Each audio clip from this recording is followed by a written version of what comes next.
Rowland is saying goodbye after a tragic diagnosis. But the real heartbreak has nothing to do with her health. In a cage, you would never know what I was dealing with when I separate ways, but I was happy she was killing it. While Beyoncé soared to superstardom, Kelly fought battles behind the scenes that nearly destroyed her, from abusive relationships to feeling worthless in her own career. It affected me in a way where I was just always uncertain of how I looked. It started to define what beauty was to me. Okay. The final blow came when she lost her mother just weeks after their last fight, leaving Kelly with unresolved pain that still haunts her today. So, let's get into it. The story of Kelly Rowland begins with heartbreak that shaped everything that came after. Born Calendria Treen. Rowland on February 11, 1981, in Atlanta, Georgia, Kelly's earliest memories weren't of music or dreams of stardom. They were of fear, chaos, and a father who should have protected her, but instead became the source of her deepest trauma. Kelly's father, Christopher Lovett, was a Vietnam War veteran suffering from post-traumatic stress disorder. But that explanation couldn't soften the reality of what his family endured. He was an abusive alcoholic whose presence in the house meant unpredictability and violence. Kelly has spoken candidly about wanting a father figure throughout her life. But the man who should have filled that role was instead the reason her childhood was marked by instability and terror. I was angry at him, I was disappointed in him, I had all those feelings of abandonment. I think as a kid, you just feel like if they're not there, they don't want to be here. So that's what I felt. When Kelly was 7 years old, her mother, Doris Rowland Garrison, made the courageous decision to leave her abusive husband and take Kelly with her. But leaving meant starting over with nothing, moving from Atlanta to Houston, Texas, and trying to rebuild a life while carrying the trauma of what they'd escaped. For young Kelly, the move represented both salvation and loss. She was safe, but she was also learning that fathers could abandon you, that love could hurt, and that security was never guaranteed. In Houston, Kelly's mother struggled to provide stability while dealing with her own healing from years of abuse. Money was tight, emotions were raw, and Kelly found herself growing up faster than she should have, taking on responsibilities and emotional burdens that no child should carry. The little girl who would one day command stages around the world was learning that survival meant being strong when you felt weak, smiling when you wanted to cry, and performing even when your heart was breaking. The relocation to Houston did provide one crucial gift that would change Kelly's life forever. It brought her into the orbit of another young girl named Beyoncé Knowles. The children of the world reach out. When Kelly's mother realized that her daughter might have better opportunities and stability living with Beyoncé's family, she made another sacrifice, allowing Tina and Matthew Knowles to become Kelly's legal guardians when she was around 11 years old. Living with the Knowles family gave Kelly opportunities she never could have imagined, but it also placed her in an environment where her worth was constantly measured against someone else's success. Tina Knowles, who Kelly affectionately called Mama T, provided the maternal stability and guidance that Kelly had been missing. But even that love came with complications. Kelly was grateful, but gratitude can become a prison when it prevents you from expressing your own needs and desires. By the early 1990s, Kelly and Beyoncé were performing together in a group called Girls Time, showcasing their singing and dancing abilities at local venues around Houston. The group even appeared on the nationally televised talent show Star Search, though they didn't win. Unless you promise me that you won't tease me. For Kelly, these early performances were both exhilarating and terrifying.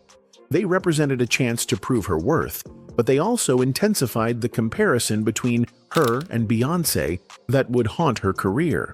In 1997, when the group was rechristened Destiny's Child and signed to Columbia Records under Matthew Knowles' management, Kelly was 18 years old, and on the verge of achieving dreams she'd barely dared to imagine. Their self-titled debut album was released in 1998, and by the end of the year, it had gone platinum. Kelly was officially a millionaire by age 18, a milestone for which she has credited Matthew Knowles. But success in the music industry doesn't heal childhood trauma. It often amplifies it. The early success of Destiny's Child should have been pure joy, but for Kelly, it was complicated by her ongoing struggle with identity and self-worth. She was living her dream, but she was also constantly aware that she wasn't the star. She was the supporting player in Beyoncé's story. Every interview, every photo shoot, every performance reinforced a hierarchy that placed Kelly in Beyoncé's shadow. And while she loved her friend and was grateful for the opportunities, the constant comparison was slowly eroding her sense of self. Suppose you could be an animal for one day. What would you pick? An animal? Oh, that's hard. I know what I'd be. A whale.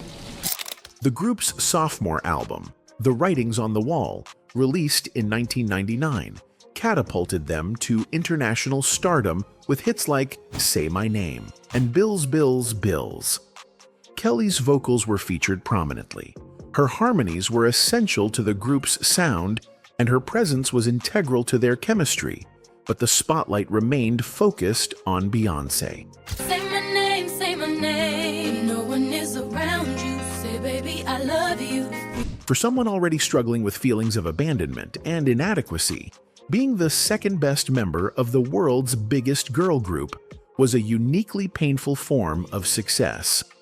The constant touring, recording, and promotion that came with Destiny's Child's success also meant that Kelly had little time to process her childhood trauma or develop healthy coping mechanisms. She was performing constantly, always on, always smiling, always grateful. But underneath the glamorous exterior, she was still the little girl who had watched her father hurt her mother, who had been shuttled between families, who had learned that love was conditional and security was temporary. The pressure of maintaining the group's image while dealing with lineup changes, lawsuits from former members, and the intense scrutiny that came with fame was taking a toll on all the members. But for Kelly, it was particularly devastating. She was trying to be the perfect group member, the loyal friend, the grateful daughter figure to the Knowles family, but she was losing herself in the process. By the time Destiny's Child released their third album, Survivor, in 2001, Kelly was a global superstar, but she was also a young woman in crisis.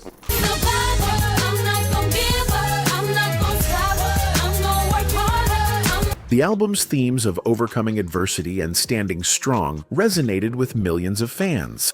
But for Kelly, singing about being a survivor felt hollow when she was still being victimized by her own unhealed trauma and the toxic patterns it had created in her life. As Destiny's Child reached the pinnacle of their success, Kelly found herself living a paradox that would define the next phase of her life. Publicly, she was part of one of the most successful girl groups in music history, touring the world, winning Grammy Awards, and inspiring millions of fans. Privately, she was drowning in a sense of inadequacy and pain that success couldn't heal.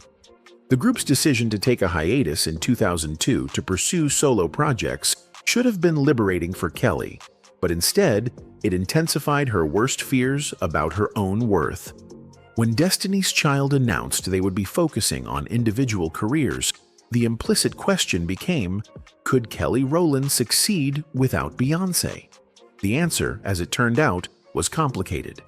Kelly's debut solo album, Simply Deep, was released in 2002 and featured the massive hit Dilemma, a duet with rapper Nelly that spent 2 months at #1 and earned Kelly a Grammy Award.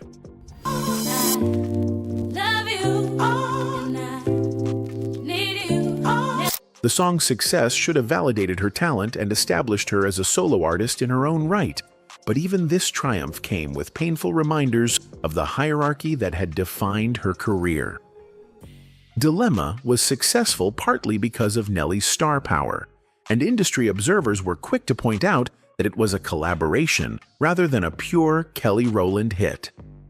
During this period, Kelly began a relationship that would become one of the most traumatic experiences of her life. She has never publicly identified the man, but in her 2013 song Dirty Laundry, she revealed details of an abusive relationship that lasted approximately 3.5 to 4 years. I was battered. He hit in the window like it was me until it shattered. For someone who had already experienced the trauma of growing up with an abusive father, finding herself in another abusive relationship represented a heartbreaking continuation of the cycles she'd hoped to escape.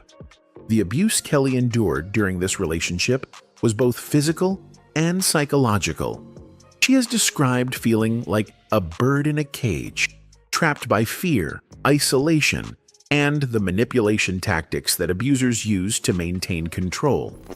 In a cage, you would never know what I was dealing with when I separate ways, but I was happy she was killing it. For a woman whose public image was built on strength and success, the private reality of being victimized was particularly devastating. She couldn't tell her fans, her family, or even her closest friends what she was enduring because it contradicted everything they believed about who she was. The relationship's impact on Kelly's career was significant but largely hidden from public view.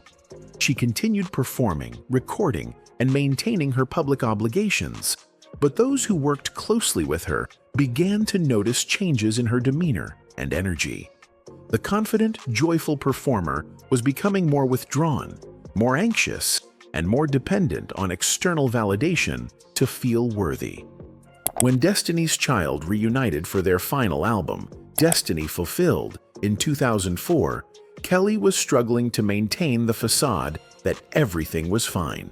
The album was successful, and the subsequent world tour was a celebration of the group's incredible legacy. But for Kelly, it was also a reminder of what she was losing.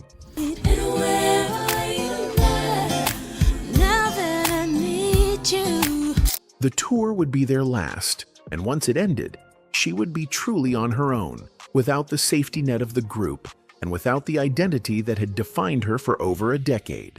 The announcement during a show in Barcelona that Destiny's Child would be disbanding was emotional for all the members, but for Kelly, it represented a terrifying new chapter. She would no longer be Kelly from Destiny's Child. She would just be Kelly, and she wasn't sure that was enough. By the mid-2000s, Kelly Rowland was facing a perfect storm of personal and professional challenges that would push her to her absolute breaking point. The end of Destiny's Child meant losing not just a career, but an identity she'd held for over a decade. The abusive relationship she was trapped in was escalating, and her attempts to establish herself as a solo artist were meeting with mixed results that reinforced her deepest insecurities about her worth. Her second solo album, Ms. Kelly, released in 2007, was more R&B oriented than her debut and showcased her artistic growth, but it failed to produce any major hit singles in the United States. My black is not bitch, natural face, that's how I wake up. The lukewarm commercial response was devastating for someone already questioning her value as an artist. Industry insiders began whispering that Kelly might not be viable as a solo act, that her success with Destiny's Child had been dependent on the group dynamic rather than her individual talent. The whispers became a roar when Sony Music Entertainment / Columbia Records made the stunning announcement that Kelly would no longer be recording as a solo artist. The public nature of the dismissal was particularly cruel, and Kelly later described it as one of the most hurtful moments of my life. She felt abandoned by the industry she'd helped build, discarded like she was disposable after years of contributing to other people's success. In 2014, Kelly Rowland's life reached a crossroads. Her mother, Doris Rowland Garrison, passed away on December 2, 2014, at the age of 67 from heart disease. The loss was complicated by unresolved conflict between mother and daughter. In a 2023 interview, Kelly revealed that she and her mother had a big argument just 2 weeks before Doris passed away.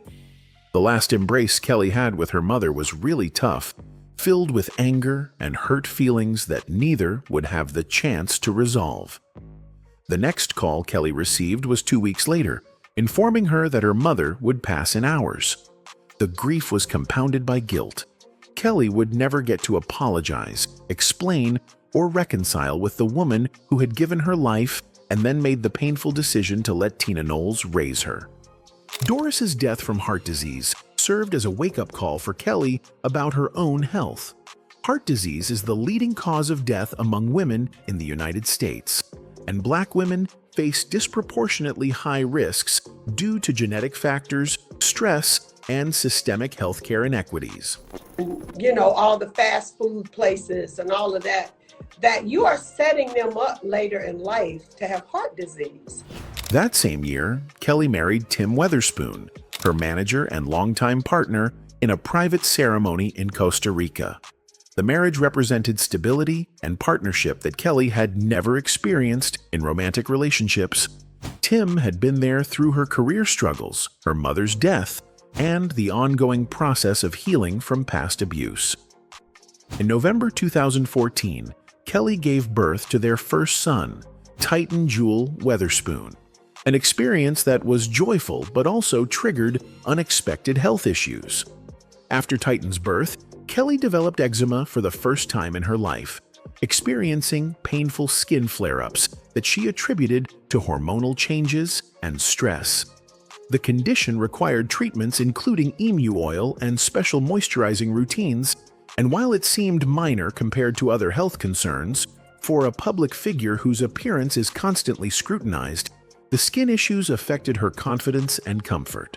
Motherhood also forced Kelly to confront her obsessive-compulsive tendencies and control issues. She admitted that her OCD had to go out the window because babies are inherently chaotic and unpredictable. The loss of control was initially terrifying for someone who had spent her life trying to manage every variable to prevent further trauma or disappointment. But it was also liberating, teaching Kelly that she couldn't control everything and that sometimes surrender was healthier than constant vigilance.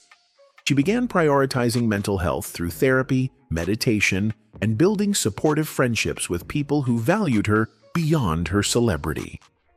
In January 2021, Kelly gave birth to her second son, Noah John Weatherspoon, on the symbolically significant date of January 21st, 2021, the 21st day of the 21st year of the 21st century. The pregnancy had been somewhat unexpected, conceived during quarantine when Kelly and Tim decided to try for another baby, not knowing how long the pandemic would last. The birth was attended virtually by Beyoncé and Michelle Williams via Zoom, along with Tina Knowles and Kelly's mother-in-law. Kelly has been remarkably transparent about her health journey, discussing maternal health risks for Black women, the importance of having doulas and advocates in hospital settings, and how her own birth experiences were made safer by having knowledgeable support.